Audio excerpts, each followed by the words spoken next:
Hello friends, అందరికీ నమస్కారం. ఎండాకాలంలో మన శరీరాన్ని ఆరోగ్యాన్ని కాపాడుకోవడానికి తగు జాగ్రత్తలు తీసుకుంటూ ఉండాలి.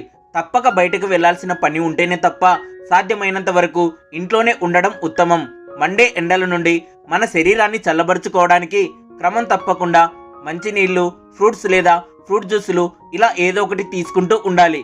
ఇంట్లోనే ఈజీగా చేసుకోగలిగే జ్యూస్లలో ద్రాక్షరసం ఒకటి.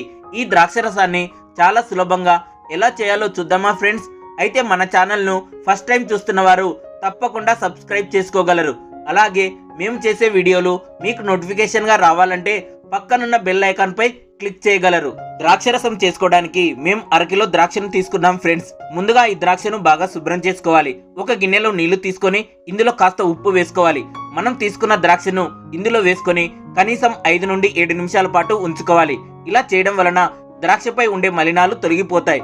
ఇలా శుభ్రం చేసుకున్న తర్వాత మరొకసారి మంచినీళ్లతో శుభ్రం చేసుకొని పక్కన పెట్టుకోవాలి. ఇప్పుడు శుభ్రం చేసుకున్న ద్రాక్షను మిక్సీ గిన్నెలోకి వేసుకోవాలి. తర్వాత ఇందులో చిటికెడు ఉప్పు, 1 టేబుల్ స్పూన్ తేనె వేసుకోవాలి. తేనెకు బదులుగా చక్కెర కూడా వేసుకోవచ్చు. తర్వాత ఇందులో చల్లని 1/2 గ్లాస్ కుండ నీళ్లు వేసుకున్నాం. నీళ్లకు బదులుగా 3 నుంచి 4 ఐస్ ముక్కలు కూడా వేసుకోవచ్చు. అలాగే ఇందులో కొద్దిగా నిమ్మరసం పిండుకొని స్మూత్ గా గ్రైండ్ చేసుకోవాలి. మీకు జ్యూస్ బ్లెండర్ అందుబాటులో ఉంటే అందులోనే చేసుకోవచ్చు ఫ్రెండ్స్. తర్వాత ఒక గిన్నె తీసుకొని గ్రైండ్ చేసుకున్న ఈ ద్రాక్షరసాన్ని ఈ విధంగా వడగట్టుకోవాలి. చిన్న గరిటె లేదా స్పూన్ తీసుకొని ఒత్తుకుంటూ ఈ విధంగా వడగట్టుకోవాలి. ఇలా చేయడం వలన ద్రాక్ష పిప్పి అంతా సపరేట్ అవుతుంది. ఇలా మిగిలిన జ్యూస్ ను అంతా కూడా వడగట్టుకోవాలి. ఇప్పుడు ఫిల్టర్ చేసుకున్న ఈ జ్యూస్ ను ఒక గ్లాస్ లోకి వేసుకోవాలి. కావాలంటే ఇందులోకి 2 పుదీనా ఆకులు వేసుకొని సర్వ్ చేసుకోవచ్చు ఫ్రెండ్స్. చూశారు కదా, ఎంతో రుచికరమైన ఆరోగ్యకరమైన ద్రాక్షరసం రెడీ అయింది. ఇప్పుడు టేస్ట్ చేసి ఈ ద్రాక్షరసం ఎలా ఉందో చూసేద్దాం. చాలా అంటే చాలా రిఫ్రెషింగ్ గా ఉందండి. మేం చేసిన ఈ గ్రేప్ జ్యూస్ మీకు నచ్చిందా?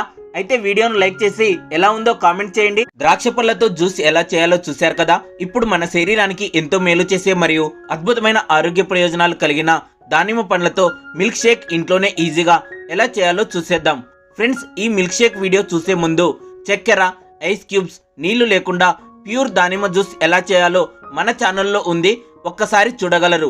డిస్క్రిప్షన్ లో వీడియో లింక్ పోస్ట్ చేశాము. ఇంట్రెస్ట్ ఉన్న వాళ్ళు ఒక్కసారి చూడగలరు ఫ్రెండ్స్. మేము మొత్తం 9 దానిమ్మ పండ్లను తీసుకున్నాం ఫ్రెండ్స్. ఇందులో 3 గ్లాసులు మిల్క్ షేక్ మరియు 1 గ్లాస్ ప్యూర్ దానిమ్మ జ్యూస్ చేశాము. ఇప్పుడు ఒక గిన్నెలో నీళ్లు తీసుకొని ఇందులో బయటకు తీసిన దానిమ్మ గింజలను వేసుకొని ఒకసారి శుభ్రంగా కడిగి ప్లేట్ లోకి వేసుకోవాలి. తర్వాత ఒక మిక్సీ గిన్నె తీసుకొని ఇందులోకి దానిమ్మ గింజలను వేసుకోవాలి. ఇందులోనే కాచి చల్లార్చుకున్నటువంటి ఒక చిన్న గ్లాస్ పాలను మరియు 1 టేబుల్ స్పూన్ తేనె వేసుకొని మెత్తగా గ్రైండ్ చేసుకోవాలి. ఇలా మిక్సీ పట్టుకున్న తర్వాత ఒక గిన్నెపై వడగట్టుకునే గరిటెను ఉంచుకొని మిక్సీ పట్టుకున్న మిశ్రమాన్ని ఇందులోకి వేసుకొని ఒక గరిటె తీసుకొని జ్యూస్ అంతా గిన్నెలోకి పడేలా ఒత్తుకుంటూ వడగట్టుకోవాలి. వడగట్టుకున్న ఈ జ్యూస్ ను ఇలా గ్లాస్ లోకి పోసుకొని సర్వ్ చేసుకోవాలి. దానిమ్మ పండ్లతో మిల్క్ షేక్ రెడీ ఫ్రెండ్స్. కావాలంటే ఇందులోకి కొన్ని బాదం, జీడిపప్పు పలుకులు కూడా వేసుకోవచ్చు. చూశారు కదా, ఇంట్లోనే ఈజీగా ద్రాక్ష పండ్లతో జ్యూస్ మరియు దానిమ్మ పండ్లతో మిల్క్ షేక్ ఎలా చేయాలో. ఇందులో మీకు ఏ జ్యూస్ ఇష్టమో కామెంట్ చేయండి. అలాగే మేము చేసే మరిన్ని అద్భుతమైన వీడియోల కోసం మన ఛానల్ను తప్పకుండా సబ్స్క్రైబ్ చేసుకోగలరు. Thank you.